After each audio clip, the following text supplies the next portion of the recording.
အားလုံးမင်္ဂလာပါလို့ရှေးစွာနှုတ်ဆက်ချင်ပါတယ် ประคัดนักอ่ะนันติลักเตกันนังกุดกันใจนะကျွန်တော်ဒီနေ့ဒီမှာဖျားလာဝတ်ပြုတော့ကျွန်တော်ပွဲသက်တယ်လို့ခံစားရတယ်ဒီလိုတစ်ခါမှဒီလူအများကြီးရှေ့မှာကျွန်တော်တစ်ခါမှအဲ့လိုတရားမဟောဘူးတော့လေကျွန်တော်အင်မတန်မှဟိုဒီဘယ်လိုပြောမလဲစိတ်လက်ထုတ်ရှားတယ် นี่เห็นน้ำมาเฮประเทศกระทั่งทัดจีฮิตลุกอัตมีสินี่ประเทศกระทั่งทัดจีจะป่วยกันมีตัวขึ้นไก่รวยกระถิ่นลุงส่งตัวไงเต้ပြီးတော့ဒီကျွန်တော်တို့ကိုဒီမှာရှာရအများကြီးရှိတဲ့အဲမှာကျွန်တော်အချိန်ပေးတဲ့အတွက်ကြောင့်ရှာရအားလုံးကိုလည်းကျွန်တော်ကျေးဇူးတင်တယ်ပြီးတော့ကျွန်တော်ဒီမှာရှိတဲ့တင်းသူတင်းသားတွေအားလုံးကိုလည်းကျွန်တော်ကျေးဇူးတင်တယ်လို့ပြောချင်ပါတယ်ตุกขาหน้าตำเปียนก็นาเต้นแต่บรรทุกกันเกส่งจานกับหูจ่าไก่ล้มပြီးတော့ NMKF ရဲ့အစီအစဉ်အဖြစ်ဒီမှာကျွန်တော်ဒီလိုမျိုးအခွင့်ထူရတာလဲကျွန်တော်အင်မတန်မှ NMKF ဦးစီးဦးဆောင်နေတော့သူတွေအားလုံးကိုလည်းကျွန်တော်ကျေးဇူးတင်တယ် NMK program ที่บรรทุกกันจานกับหูจ่าเฟยตัว NMK เวลที่จุงส่งไก่ล้มပြီးတော့မှကျွန်တော် translate လုပ်ပေးတဲ့ဆရာကိုလည်းကျွန်တော်ကျေးဇူးရမ်းတင်တယ် กระชิมมีนักชาเดือดดึงอักลิเบียกตัวจุงส่งไก่ล้ม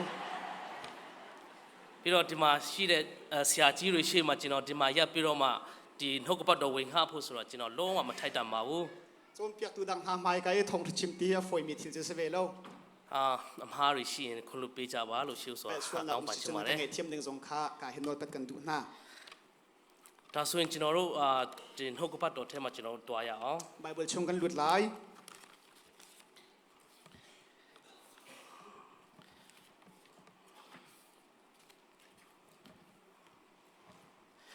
ကျွန်တော်ဒီနေ့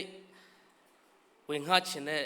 ကျမ်းပိုက်ကတော့ဟေရှာယအခန်းကြီး43အငယ်23ကနေ26အထိဖြစ်ပါမယ်นี่เห็นอีรัวที่ดิ่งกายที่มีไบเบิลจางจูไอซายะอังเงินสมลีเลปฐุมอเมปกุลเลปฐุมอินปกุลเลปังอาสลายကျွန်တော်ဖတ်ပါမယ်မြန်မာလိုတင်းဒီဖွေးသောကြံကိုငါဖို့ငွေနဲ့မွဲပူဇော်သောရစ်ကောင်စီဥနဲ့ငါကိုဝါစွာမကြွေးတင်းဒီဒုစိတ်အပြစ်နဲ့ငါကိုအမှုထမ်းစေပြီတကားအဒမအမှုကိုပြု၍ငါကိုပြင်ပန်းစေပြီတကားငါတပါးသီးသာလျှင်ကိုအတွက်ကြောင့်တင်းဤအပြစ်ကိုဖြေမိတင်းဤဒုစိတ်အမှုတို့ကိုမအောင်မေไอซายะอังเงินสมลีเลปฐุมอเมปกุลเลปฐุมปกุลเลปังอาขังถ้วยนักจ้านั้นมันมีตูจูไก่มานั้นกะเปลาไรถ้วยนักนั้นตัวติกอะนั้นอุปัตมีจูไก่มากะสลาลักซองกะเปอุตียะทิลริดกันคิดนาลาจีมุยกะเปอุตีจงอะกันเตฟอนนาลาจีมุยข้านั้นกะจอกเปียกลาเอนั้นสติลทาวอินกะลุงนั้นกระเรียบตะลา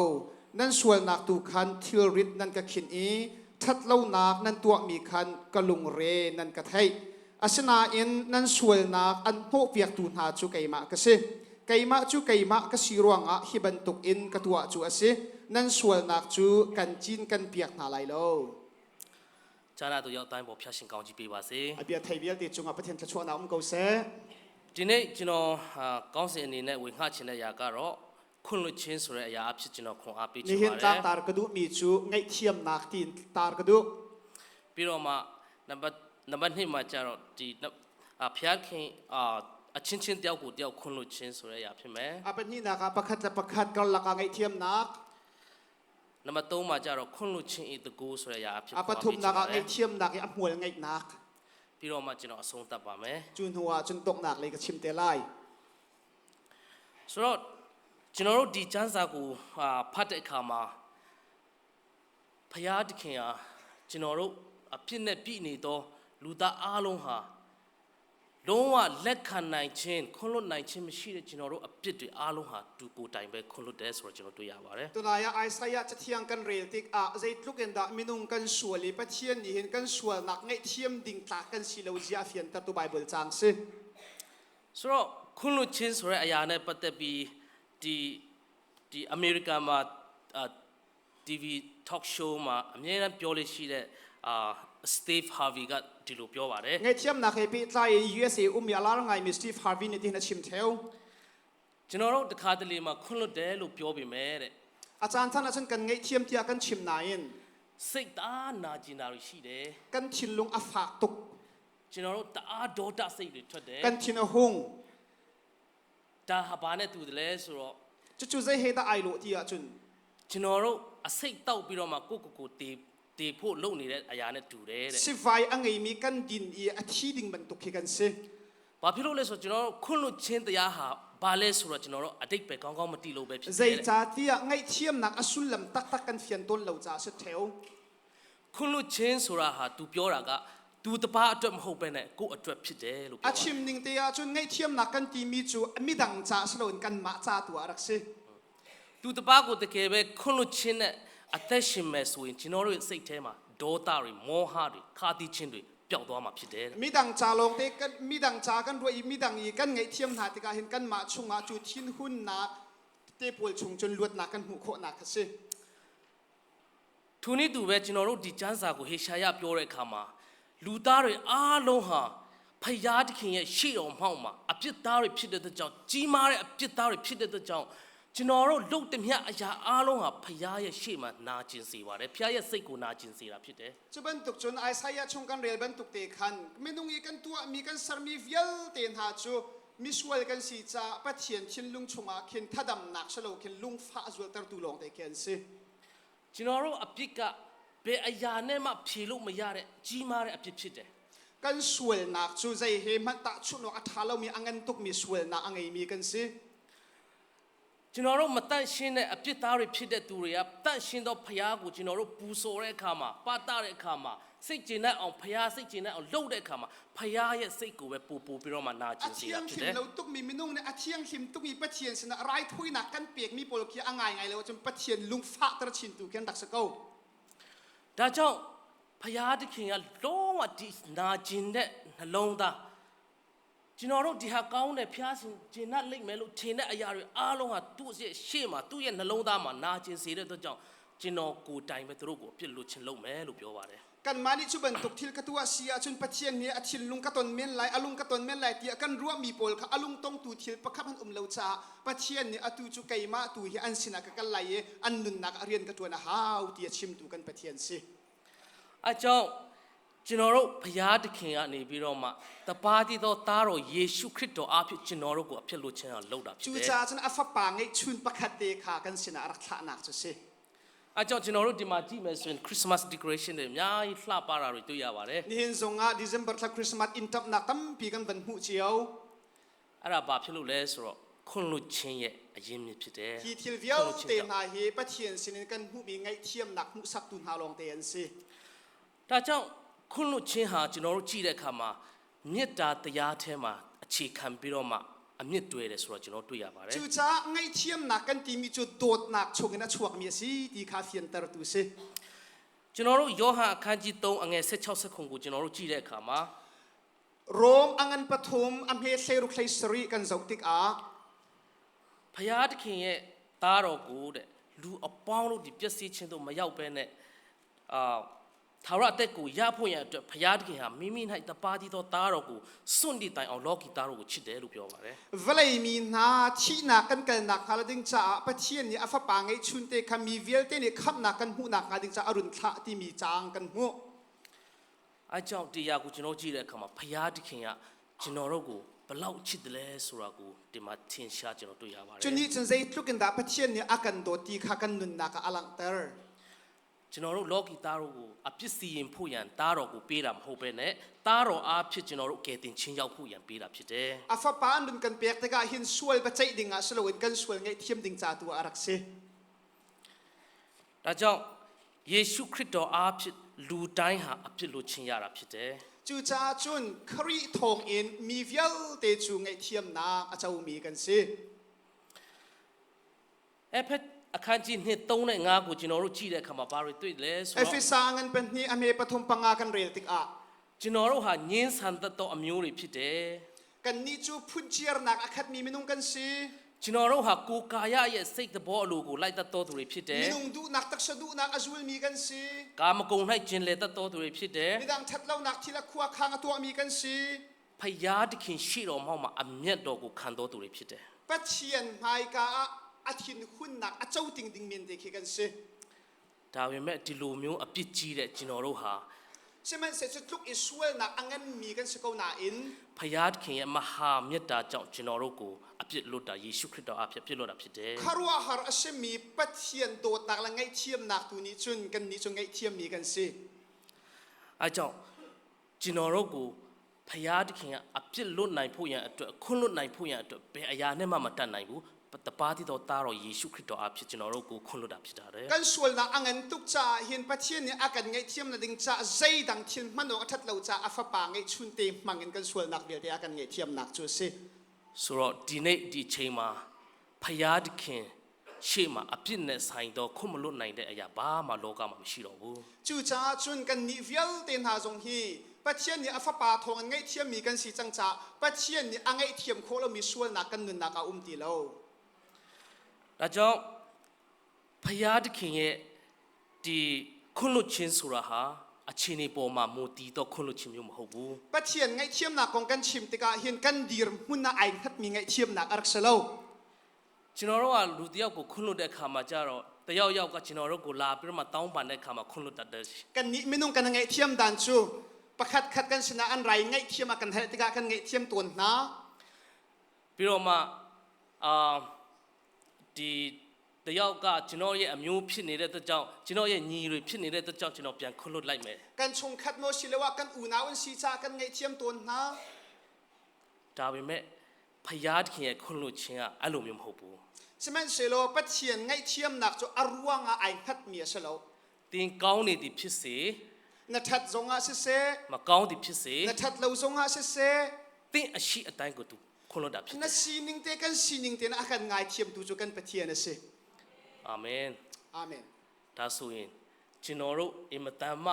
အပြစ်ကြီးတဲ့ဖယားရွေးကောက်တဲ့ဣသရေလလူမျိုးထဲမှာတော့အဝင်မဟုတ်တဲ့တပါးအမျိုးသားတွေကျွန်တော်တို့ပိုးပြီးတော့မှကျေးဇူးတော်ခံစားရတယ် ปัทเทียนนี่อาชีมีอิสราเอลมีเสโลเอ็นเจนทาลชิมีกันมะมันปัทเทียนชัดนักไงเทียมนักอติงโจมีกันสิมีวานทากันสิ ယောမခန်းကြီး9 6နဲ့8ကျွန်တော်တို့ကြည့်တဲ့အခါမှာ โรมังเงินปังอาปรุกปริยัดกันจุติกา ကျွန်တော်တို့အကျိုးနဲ့စင်တွင်တဲ့ กันนี่จูมิส အပြစ်ရှိနေ มิสเวกันสีเกาเหลียวะ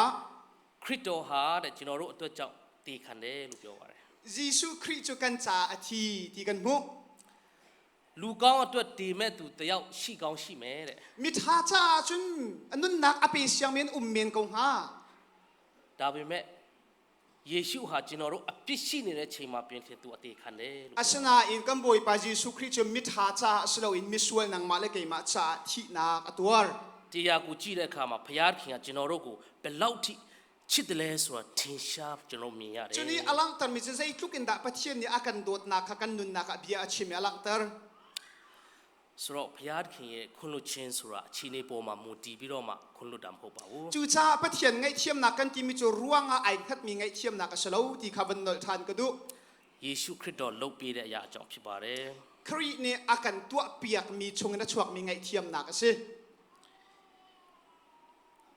ပြီးတော့ကျွန်တော်တို့နောက်ထပ်ပါတွေ့လဲဆိုတော့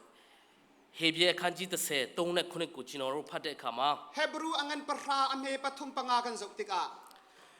ယခုမူကားတဲ့ရစ်ပူဇော်ရာတွင်အပြစ်များကိုနှစ်တိုင်အောက်မိတ်လက်ရှိ อัตัวจุนไรถ้วยหนักนี่ส่วนไงเทียมหนักเขาโก အကြောင်းမူကားနွားစိတ်ဤအသွေးဒီအပြစ်ကိုမဖြေနိုင်ရ เฮบรูอังเงินปราอเมปทุมอินกระเรลไลซ์มันเซโลไรถ้วยหนักนี่ขันอันส่วนหนักตูขากุมฟ้าเตียนอังเงินตรังบังนาใจตินเตียโจตุมทีเลไม่เฮทีนี้จุนส่วนหนักขาอันเขาตักบัลโล နံပါတ်5မှာထို့ကြောင့်ခရစ်တော်ဒီဤလောကသို့ကြွလာသောအခါဘုရားသခင်ကိုတော်ဒီရစ်ပူဇော်တကားကိုအလိုတော်မရှိသည်ဖြစ်၍အကျွန်ုပ်အဖို့ခန္ဓာကိုပြင်ဆင်တော်မူပြီ อเมปังานักอะจูจ้าครีนี่ฟลายอีอารุงตุมไลอาคันปะเทียนจูอโทเอไรถ้วยนักเลเปียกชันมีทิลจูนดูมีอันสโลซิมันเซโลไกมาจ้าอะตักสปุมขานักติมเปียกจัง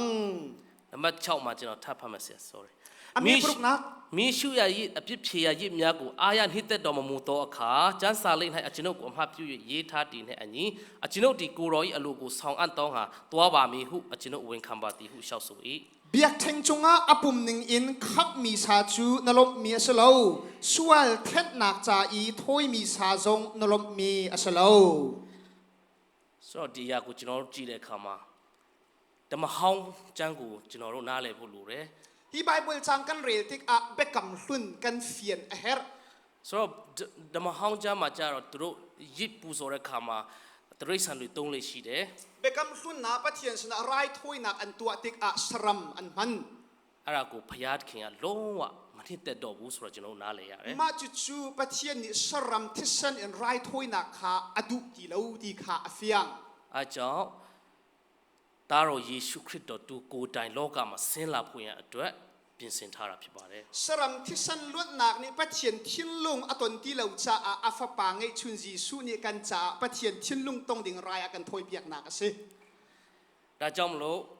ဟေဘရုခန်းကြီး8အငယ်7မှာကြတော့ hebru angan periat chunga အခန်းငယ်7မှာ ame sai ni nak ထိုအခါငါသည်သူတို့အပြစ်များကိုတီးခံမည်သူတို့အပြစ်မှားခြင်းလွန်ကျူးခြင်းများကိုမအောက်မိတ်ဘဲနေမည်ဟုထာဝရဘုရားမိန့်တော်မူ၏ hebru angan periat ame sai ni an pel nak chu ka jang fa na lai e an sual nak chu ka ngal cham chin ti lai lo tia pathian ni ati ဆိုတော့ကျွန်တော်တို့ရဲ့အပြစ်များကိုဘုရားသခင်ကမအောက်မိတ်တော့တာဟာဘယ်သူကြောင့်လဲဆိုတော့သူကိုယ်တိုင်သူစိတ်ချမ်းသာဖို့သူကိုယ်တိုင်သူဘလို့လဲယေရှုခရစ်တော်ရဲ့ရစ်ပူဇော်ခြင်းအဖြစ်အမတန်ဂျင်းနဲ့အားရတဲ့အတွက်ဖြစ်ပါတယ် pathian ni an sual nak chu ka ngal cham chin ti lai lo ati nak aruang chu kan ma that nak saloin khari ni kan chai rai thoi nak atwa mi ruanga kan rak se အဲကြောင့်ဘုရားသခင်ရဲ့ခွင့်လွှတ်ခြင်းဆိုတာဟာကျွန်တော်ကြည့်တဲ့အခါမှာဘုရားသခင်ရဲ့မေတ္တာပေါ်မှာအမတန်မှအခြေခံပြီးတော့မှခွင့်လွှတ်တာဖြစ်တယ်ဆိုတာကိုကျွန်တော်ခွန်အားပေးချင်ပါတ chu ယ် cha pathian sin arami ngai thiam nak kan ti mi chu zai dang ruanga saloin kan that kan fel ruanga saloin pathian chungin achuak mi dot nak ronga ngai thiam kan si nak kha ka hin chim ka du ဘုရားသခင်ရဲ့ခွင့်လွှတ်ခြင်းကိုကျွန်တော်တို့အလွဲသုံးစားလုပ်မယ်ဆိုရင် pathian ni akan ngai thiam nak kan ning chang loin kan man sual asi a chun ကျွန်တော်တို့ကိုယ်တိုင်အမင်္ဂလာဖြစ်မယ် kan ma chunga chet sat nak kan tua tu khi asatheu ဘုရားခင်ကတော့ကျွန်တော်တို့ခွင့်လွှတ်ပြီးသွားပြီအဲ့ဒါကိုကျွန်တော်တို့အပြစ်လုပ်ဖို့ကိုကြိုက်တယ်လို့နေဖို့လိုင်စင်ရထားတဲ့အရာမဟုတ်ပါဘူး pathian ni akan ngai thiam tika hin sual tua nak ding cha a tua kho nak dol ka ngai chang ti nak ha sim sim lo အဲကြောင့်ဘုရားခင်ရဲ့ချစ်ချင်းမြတ်တာကို